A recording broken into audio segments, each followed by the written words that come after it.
శ్రీకాకుళం జిల్లా ఆముదాలవలస మండలం హనుమంతపురం గ్రామం సమీపంలో ఆటోను మినీ వ్యాన్ ఢీకొట్టింది.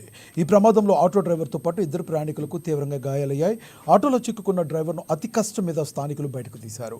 తీవ్ర గాయాలైన ముగ్గురిని స్థానిక ప్రైవేట్ హాస్పిటల్కు తరలించారు.